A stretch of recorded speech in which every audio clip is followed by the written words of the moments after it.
special guest with us tonight. And before I introduce him, I'll introduce myself. My name is Sharon McKinnon, and I'm one of the organizers of the MS is Bullshit Bash, also known as MS is BS. First, I want to thank everyone for coming tonight, for taking time out of your personal lives, taking money out of your pocket, and for spending the next 15 minutes or so listening to Greg's journey. Greg McCleary is a friend that I knew only virtually up until this evening. A friend of mine that I'd met in 1991 had mentioned that she had a cousin that lived in Calgary with MS and wondered if he might be interested in coming. So I said, well, can I have his contact information? Because I don't want him just to come here tonight. I want him to be an integral part of our program. So, shortly after she gave me his contact information, I contacted Greg, and I would say probably within about half an hour, he messaged me back and said, I'm in. And so here he is today. Everyone, please give a big round of applause for Greg McCleary.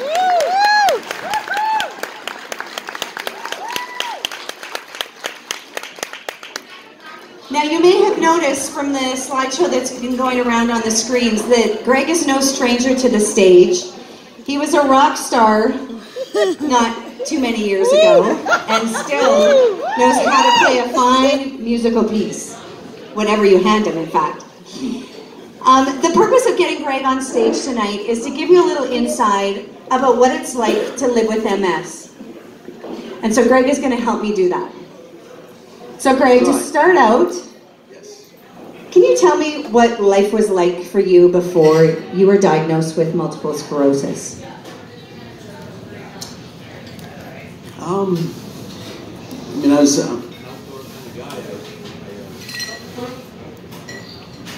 Warren, we need your help. Okay, keep going. I can enjoy the outdoors. There's a mountain biker, cross-country skier, downhill skier.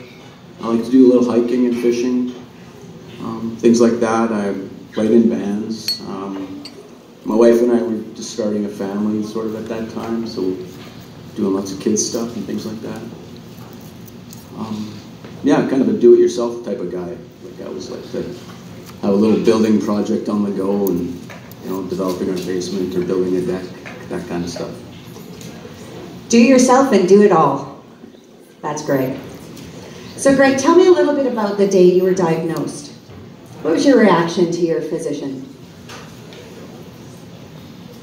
Well, it was kind of,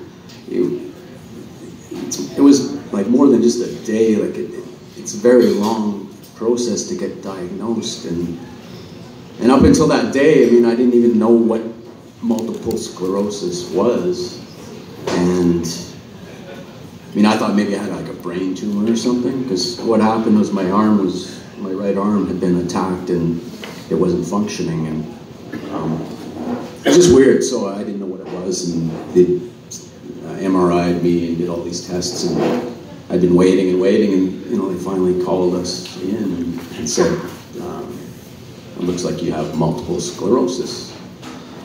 And then really what they do then is that they try and tell you that, you know, there's things that you can do. There's disease-modifying therapies that you can select, and they give me a bunch of brochures about these drugs and kind of sent me home and told me I should pick one right away. But yeah, it was just kind of a really scary day. But you know, the funny thing was, like 2 weeks after my diagnosis, my arm got better. And I was like, what is this MS stuff, right? You know, I was playing my guitar again, and you know, everything was working again. But so that's how it started. It was kind of like weird attack, and then I had everything back, and that's the relapsing remitting part of the disease, yeah, right? that's how it started for me, relapsing. And prior to that, I had all these mysterious things that were going on for like years, really. But we always thought it was because of a car accident that I was in when I was a teenager, and I broke my back and I had a severed hip and internal injuries and things like that, and I always thought that's why I had trouble walking, right? And But anyway, it was a kind of a strange thing. Strange and scary. Yeah, strange and scary. Greg, you mentioned you had little kids at the time when you were diagnosed. Yeah. What was going through your head, and what were the conversations like with you and your wife, Debbie? Well, I mean, we just kind of just went with the flow, really. The kids are so young, you can't really explain. And then I was better, right? I was, sick or whatever, and then I get better, so. Yeah. Greg, tell us a little bit about what life has been like since you were diagnosed with the secondary progressive stage of multiple sclerosis. Yeah, well, so I was diagnosed in 2000, and the relapsing remitting sort of went on for about maybe 10 years or so. And then one day that when I went in for my visit, I was having a really difficult time, and I had my feet and dragging and all sorts of things, and I was having trouble with going with the bathroom and things like that. And we all do it. Yeah, and then that day, he said to me, Greg, I'm changing your prognosis to secondary progressive. And it was kind of weird because in the same meeting, he said to me, he goes, well, is there anything that you've ever wanted to do? Maybe you should think about doing it. But yeah, then since then, I've been trying a lot of different things to, come up with a way around this or over it or whatever. But yeah, I mean, secondary progressive things for me that happens is, the obvious one is it affects my mobility, my ability to walk. It affects my hands, my arms, my entire body is basically encased in numbness.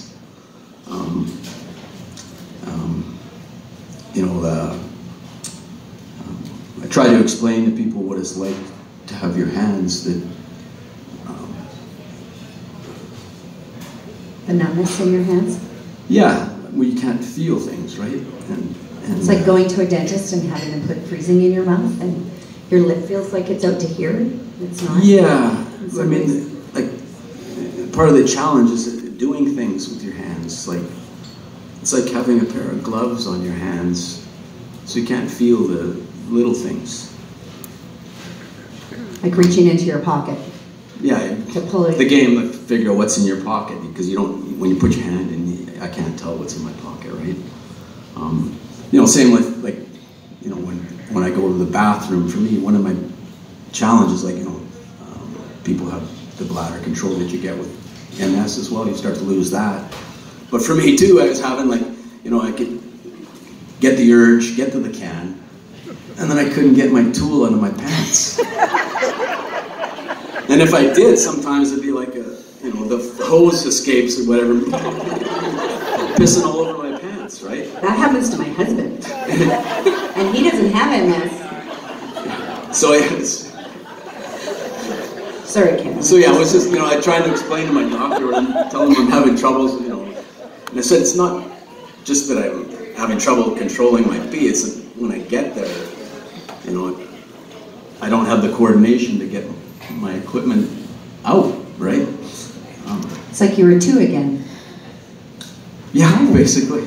Yeah, I've regressed into, wearing, adult diapers now, but you got to do what you got to do, right? That's right.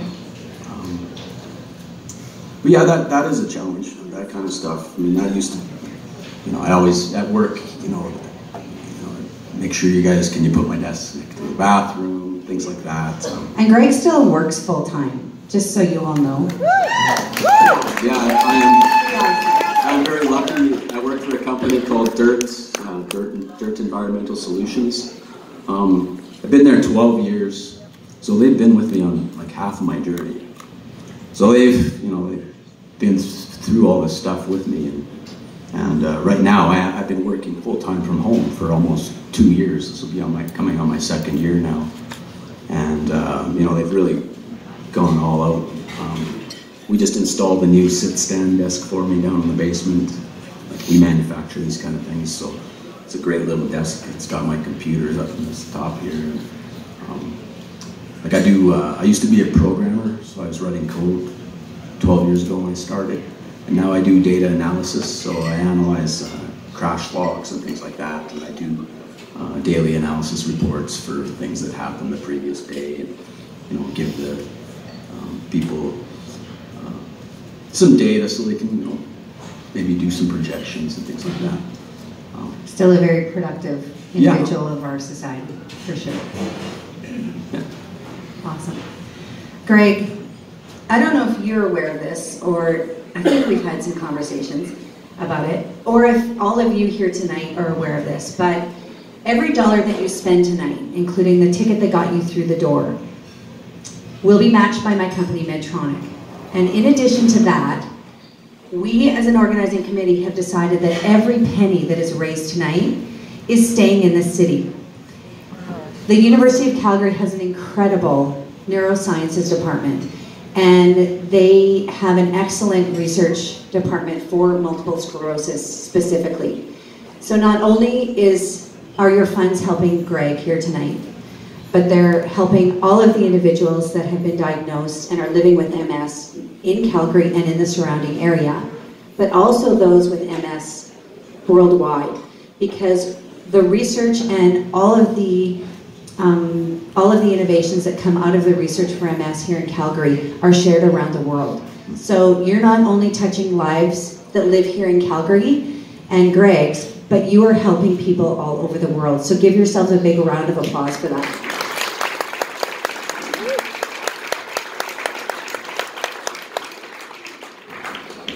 Greg, what does that mean to you to see 275 faces in this room that are here to support this life-altering disease? Looking out at the crowd, well, it's a little hard to see. No, it means a lot. Actually, it's overwhelming. Like I know there are a lot of people that have MS, and probably a lot of people in here know somebody that has it. Or has it themselves. Yes, or have it themselves. You mentioned the money is staying here in Calgary. Right now I am in a clinical trial up at the Foothills Hospital. It's a sort of a made in Calgary clinical trial that I've signed on. I'm on day 20 right now of taking this medication.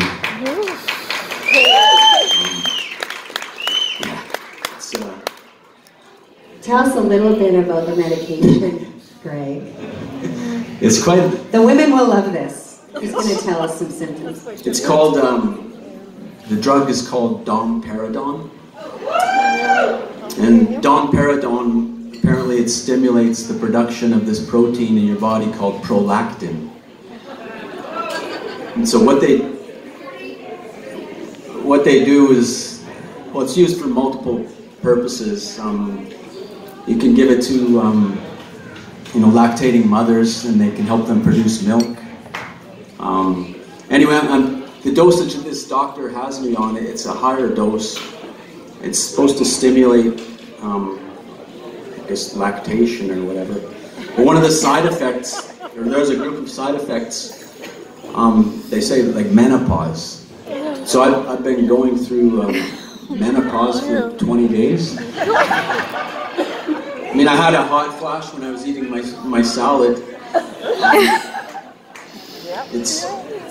And it was like they told me about it when I was in the initial meeting, and they told me the side effects, and I said, I've heard of those hot flashes.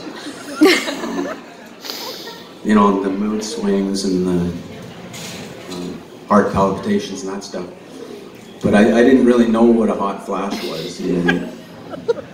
And then they told me, because I'm taking the high dose, it could come on very quickly. And it was like the second day, I was getting hammered with these things. And I called them. I was like, kind of panicking.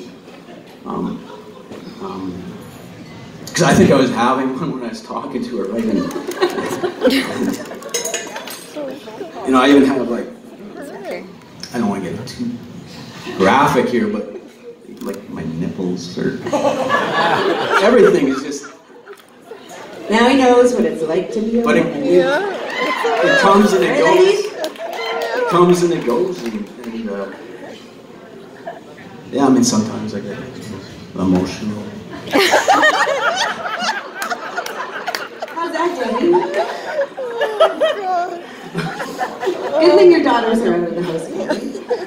We still have one at home. Oh, you still have one at home. But anyway, it's going to go on for 1 year. They told me the first month and a half is the hardest. There is like a serious side of it. Like I had to go through half a day of testing because it's quite stressful on the heart. So when he did that, he was experimenting on mice for several years. He was injecting the mice injecting the prolactin protein directly into the mice, and he was able to rebuild their nerves. But the side effect is they would die shortly afterwards. So their little hearts couldn't take it. So they had a protocol of tests that they have to go through. So they gave me all the tests to make sure my heart's strong. But I do have to go in, I think, 10 times. I think I have to go in for 10 visits to do the EKG testing, just to make sure the heart can still take it or whatever. Yeah. That's about it. The other, it was funny because when I was calling, I phoned the nurses a couple times. And I was telling them about, hot flashes and stuff, and my nipples and everything. And they said, like, well, how's your heart? Because, the other stuff is more, it's not really life-threatening. They're concerned about the heart. The other stuff is kind of... You can still survive a certain yeah, it's just... But anyway, I'm going to go for it for the year and see how it works out. Awesome. And the hope is that this is a groundbreaking, innovative medication that can help patients living with MS, especially in the secondary progressive stages, rebuild the myelin sheath that will help innervate their muscles and everything that makes their body function. That is our hope, and we wish you all the best of luck in that study, Greg. Well, thank you. I mean, I've tried CCSVI, I've tried stem cell transplant. You've tried it all. I've tried a lot of different things. This one, I don't know, something about this one feels different. Feels good, yeah. Awesome. Well, we wish you the best of luck, Greg. Thank you. We're going to wrap things up so we can get the bands on stage. I want everyone to put their hands together in a huge way and thank Greg for coming out.